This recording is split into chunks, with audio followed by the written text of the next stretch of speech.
If we follow the news closely, that China, a nation constitutes 1.4 billion people, and today is generating much greater noises. And given the fact today, under the current leader Xi Jinping, not only we've seen these political ambitions are getting much bigger and bigger, but meanwhile, this competition, particularly from this economic standpoint, with America, and again, is getting wider attention. And given the fact that today, for Xi Jinping, it's not just about this political noises, but meanwhile, for this economic agenda, and China is hitting this what we called unstoppable path. But meanwhile, when we look at the number lately, some people start to question this Chinese economy, and some believe this post-pandemic period, China today is hitting the brick walls. And we've seen this youth unemployment rate is skyrocketing. And also, we've seen that some more international investors starting to walk away from China, not just because of the political reasons, but more about this economic uncertainty.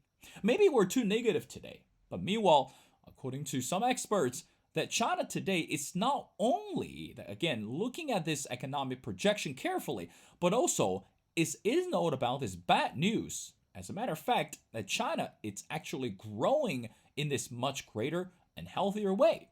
Well, is this really the case? And how much do we really understand and this economic agenda under Xi Jinping? Well, ladies and gentlemen, it's my great honor to invite our distinguished speaker, and who is Bob Davis. And Bob Davis is a reporter who covered U.S.-China economic relations for decades for the Wall Street Journal, and he's the co-author of Superpower Showdown: How the Battle Between Trump and Xi Threatens a New Cold War. Well, Bob, and welcome back to The Missing Piece. Thank you very much. It's nice to be here. Well, Bob, again, initially when I discovered you, because this amazing article that you wrote is called Maybe China's Economy Isn't So Doomed. Now, let's get the question started. Lately, if we follow the media and the news closely, that for the Chinese economy isn't so promising at this moment. Again, some believe that we're looking at this youth unemployment rate and also the slowness in Chinese economy in terms of international investment. But in your article that you pinpointed that as Beijing struggles with the downturn, some experts it's actually making a brighter case. Is there anything that we're misreading today about Chinese economy, or is Chinese economy actually more promising than we understand? What do you think? Well, thanks again. I mean, the reason I wrote the article is that there is such a unbroken negative drumbeat when it comes to the Chinese economy. One story after another story, one economist after the other economist saying that not just that China's slowing, but slowing in a way that will essentially cripple it, kind of on a Japanese model. And China has lots and lots and lots of structural problems. You mentioned youth unemployment. There's the aging population. There's the shrinking working population. There's giant debt problems. There's over-reliance on housing. God, what else? The residue of the one-child policy. You can go on and on and on and on. The question is this the moment that a lot of people have been waiting for, honestly? Is this the moment where all those structural problems finally hit and China essentially stops, or slows, absolutely dramatically? And the honest answer is we don't know, but it's clearly not an open and shut answer that, yes, this is the moment where everything hits the fan. The people have been predicting this for 20 years or so, and it hasn't happened yet. And China has plenty of strengths. I think also China is such a difficult place to read. The information is held secret. The data, a lot of people don't trust. It's even more so, it's more of a black box now since they threw out so many Western journalists. So it's tough to tell. And also, I think, honestly, when it comes to many people in the West, there's a lot of wishful thinking. There's a lot of people who would like China's economy to slow rather. So it's less of a political challenger to the U.S. and the rest of the West. So I think that plays into it also. So there is an optimistic case to be made, and that's what I was trying to do. Well, again, Bob, you covered the US China economic relations for decades. But again, let's talk about this political influence or this political engagement along with the economic issue. Again, going back to the article, I mean, we understand that under the current leader Xi Jinping, you mentioned that he forced the closure of the private touring sector, and also, again, he further centralized the state sector. I mean, Xi Jinping is not Deng Xiaoping. I mean, I think today when we look at this economic projection or looking at this economic situation, too often we tend to study or go back to the books where Deng Xiaoping had this grand idea, opened up doors and invited investors, and again he welcomed and embraced for international friends. But today Xi Jinping seemed to is doing the opposite of what Deng Xiaoping had in mind or how Deng Xiaoping started. Now, Bob, the question to you is how much do you think Xi Jinping's political ambition really creating impact on this Chinese economic agenda? So, in other words, how much do you think he's more driven by his political purposes rather than fixing or rather than focusing on Chinese economy today? What are your thoughts? Well, it depends what you mean by political purposes. His overall purpose is to grow the power of China, right? I mean, to make China more powerful, give it a more significant place in the world political and economic system that depends enormously on the economy. So I wouldn't think that it would be fair to say that he doesn't care about the economy, because he does. The question is, does his ideology, does his view that the state is the proper, what would you call it, guiding force for the rest of the economy, does that play out? Or another way to think about it is, Deng Xiaoping may have thought that also, in his heart of hearts. I mean, all of them are Marxists, right? I mean, they all believe in, the sort of Marxian way of development, which is, a big role for the state. But Deng clearly had a pragmatic view as well, and understood that China was way behind the West, understood that China needed Western technology, needed Western advice, needed Western capital, on and on and on.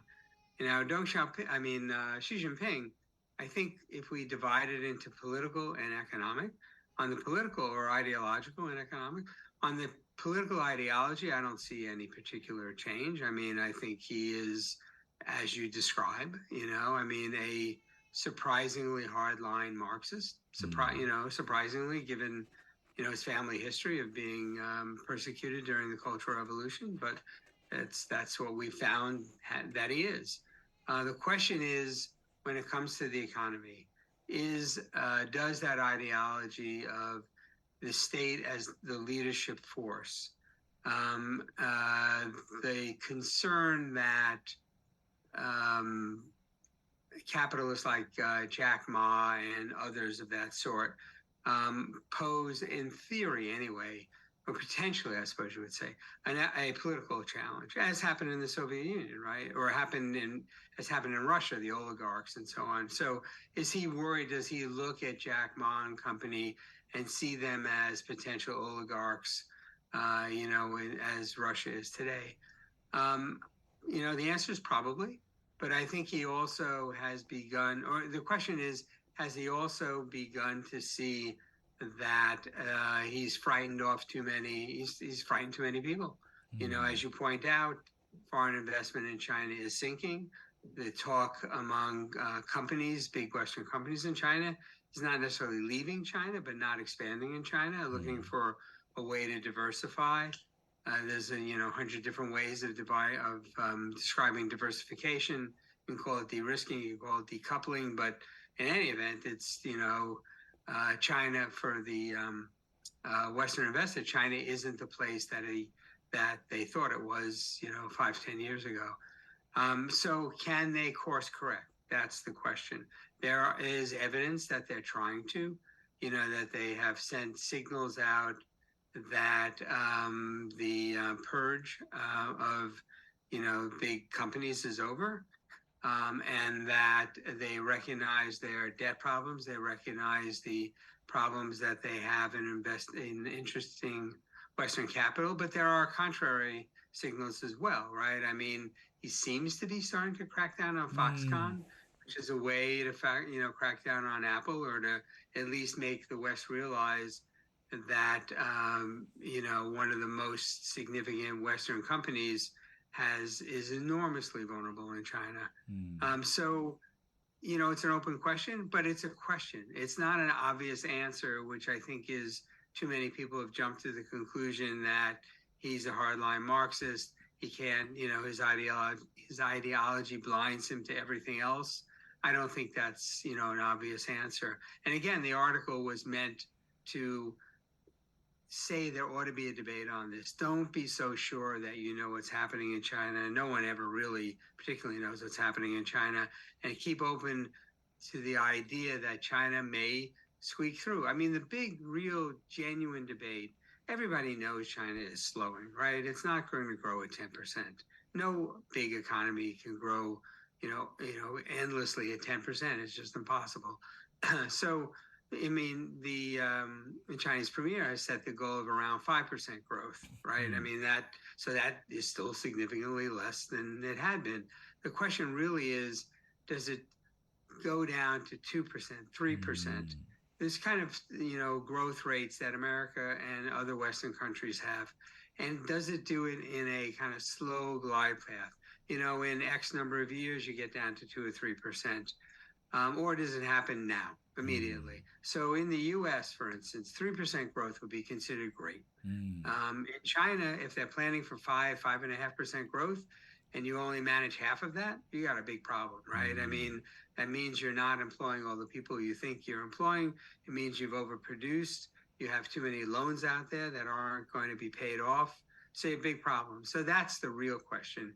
It's the rate of deceleration of the Chinese economy. Bob, I want to talk about one of the significant projects under Xi Jinping, which is Belt and Road Initiative. And we know that for the year of 2023, this project it's even more significant, again, given the fact that more international diplomats and officials and delegates recently participated this Belt and Road Forum. And again, under this umbrella that Xi Jinping made crystal clear that he was going for two clear messages. And the first one was looking for international unification. And one thing that he mentioned clearly that China has never been interested in dominating the world. And again, competition is allowed, but by calling China to dominate the world, and that's not fair. So again, Xi Jinping insinuated this message clearly.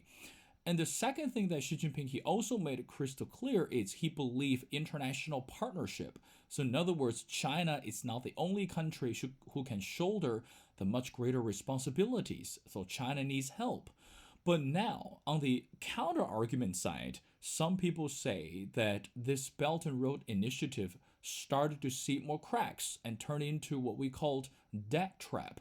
So, Bob, the next question to you is how much do you think that we can actually understand the influence of Belt and Road Initiative today, and also by seeing this uncertainty in Chinese economy? Are we misreading this project, or do you think it's time for us to recalculate or to reevaluate this project from the international level?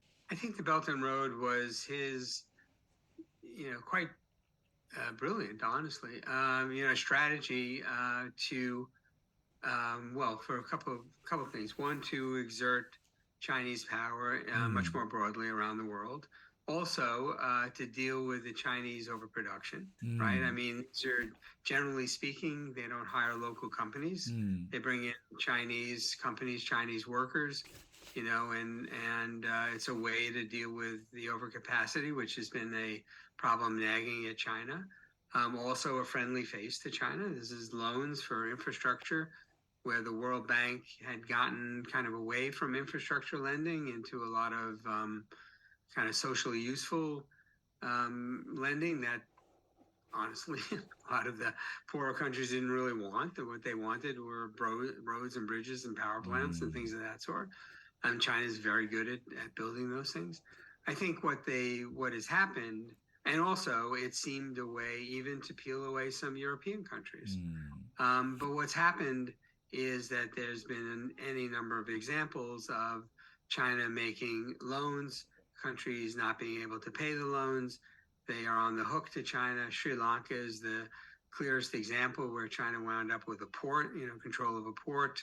And so concern on the part of borrowers that they're going to wind up, almost a vassal state to China. I'm not sure, honestly, that was the goal of the Chinese. The port that they wound up in Sri Lanka really isn't where exactly you'd want a port. mm, Um, so they might wind up with a lot of assets they really don't honestly want. And also, China's debt problems have been growing. I think you see some scaling back on their ambitions. And on the European side, you definitely have seen scaling back. The Italians are trying to figure out a way to pull out a Belt and Road without entirely insulting the Chinese. So I think what you have now is a way for China to try to increase its influence in what's called the global south. The countries, the non-European countries, mm. North American countries, still is a very interesting and potentially quite smart, strategy to build China into the leader of the so-called global south, what used to be called the non-aligned movement, what used to be called the third world. It always has a different name, but basically Mm. what we're talking about are poorer countries that have a hard time getting the loans that they need to build up their countries. Bob, I want to move on to the technology sector. Again, I want to go back to the article. There's something you wrote, and then I want to dive into. I want to get your further explanation. And you wrote in the 1980s, when China was first experimenting with market reform, its economy was 11% the size of the US. Now, it's 71% at large. The IMF estimates that despite facing the Asian financial crisis in 1997 and 1998, and a global one in 2008 and 2009, hundreds of millions of Chinese are no longer poor, and the country has become a technology leader. Now, I understand that today China is very hungry for this technological reform, and also the competition between US and China, just from this technological perspective, it's going head to head with each other. But again, Bob, to call that China today or the country has become a technology leader, what does that mean? And what kind of message are we supposed to understand to the international level that China today it's a technology leader? What are you trying to say, by the way? Well, I mean, it's just the truth. I mean, they are the number two. They spend the second largest amount of money on research and development of any Mm, country in the world. They have, leadership role probably, and well, certainly in a lot of clean energy technologies. It's not just frankly, cheap solar, mm, panels or cheap wind power. I mean, they're also developing leading edge technologies in those very important technologies. Electric batteries are another one. When it comes to artificial intelligence, I don't know, think anybody really knows who's the leader.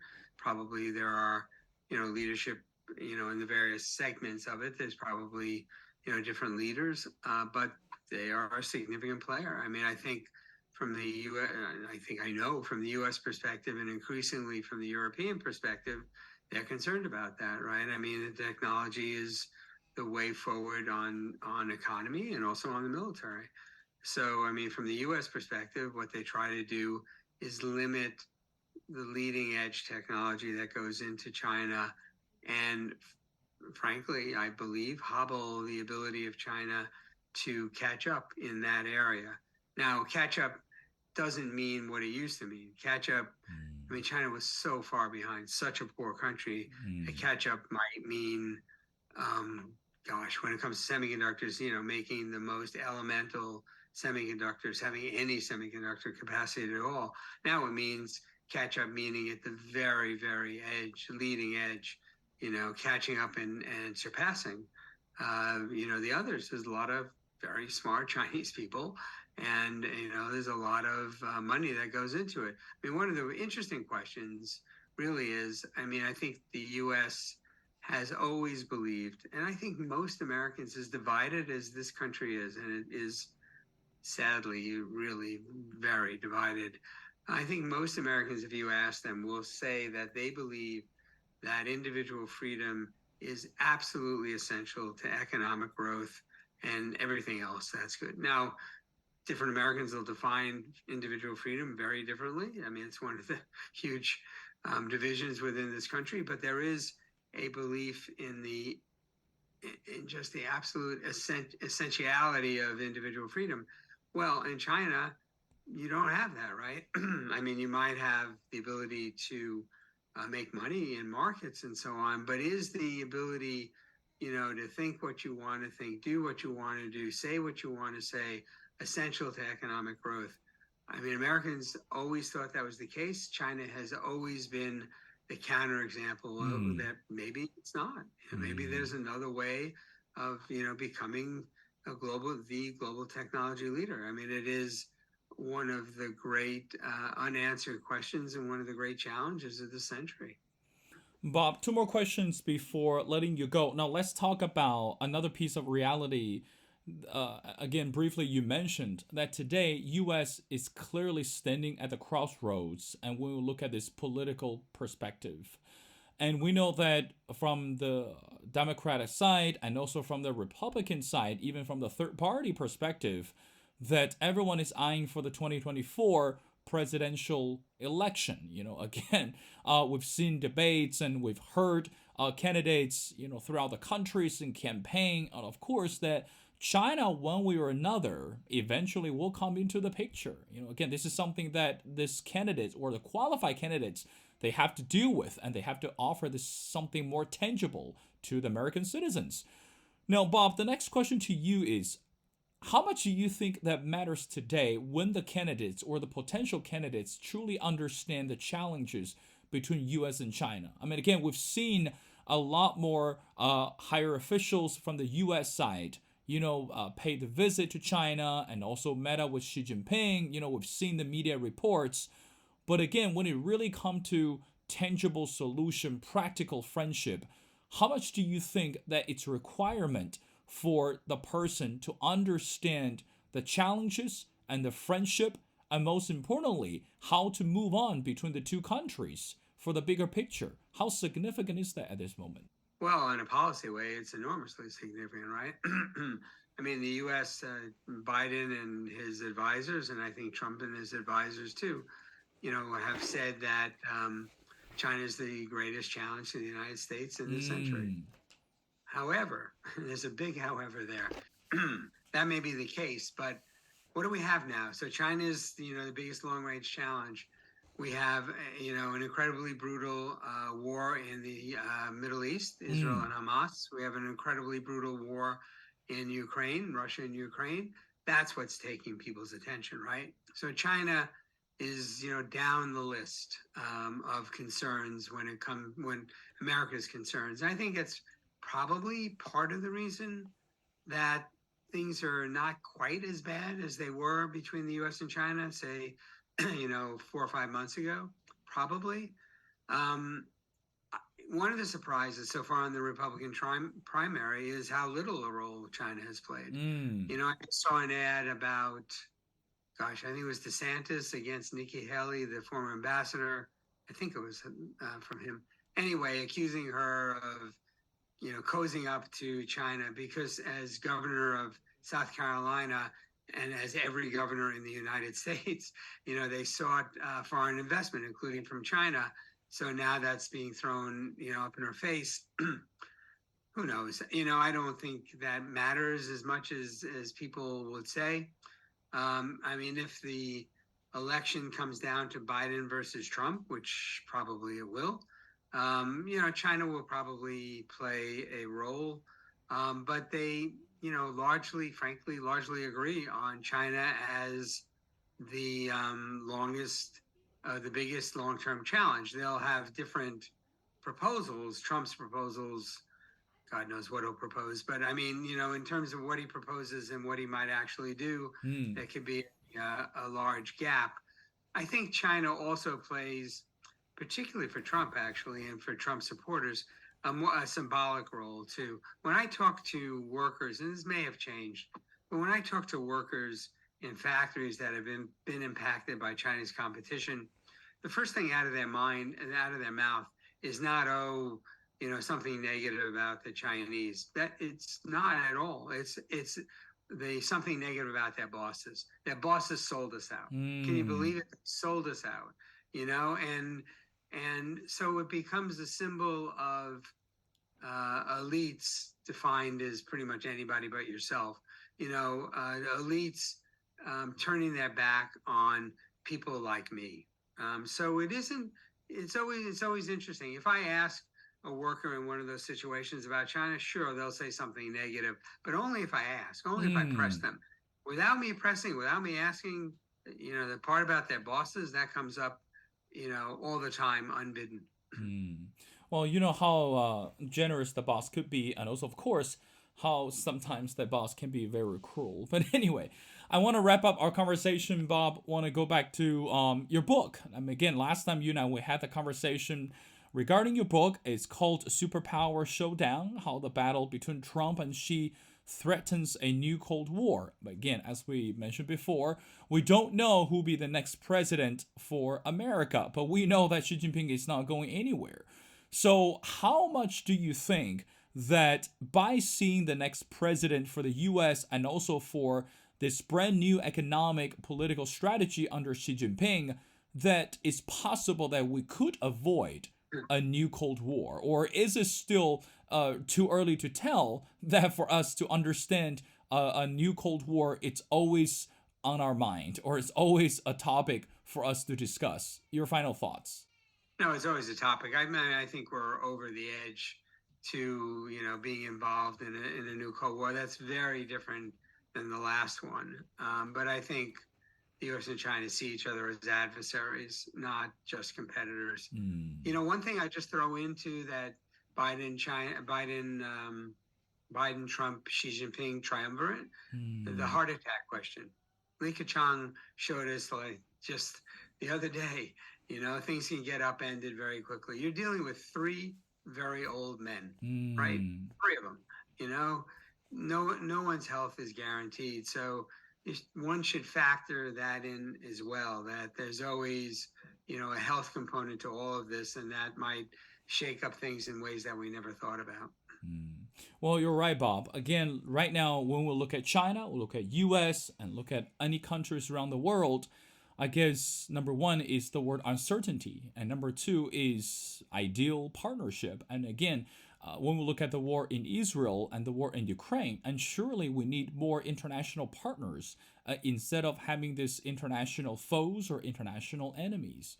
Well, again, ladies and gentlemen, it's my great honor to speak to Bob Davis. Again, Bob Davis, it's a reporter who covered U.S.-China economic relations for decades for the Wall Street Journal.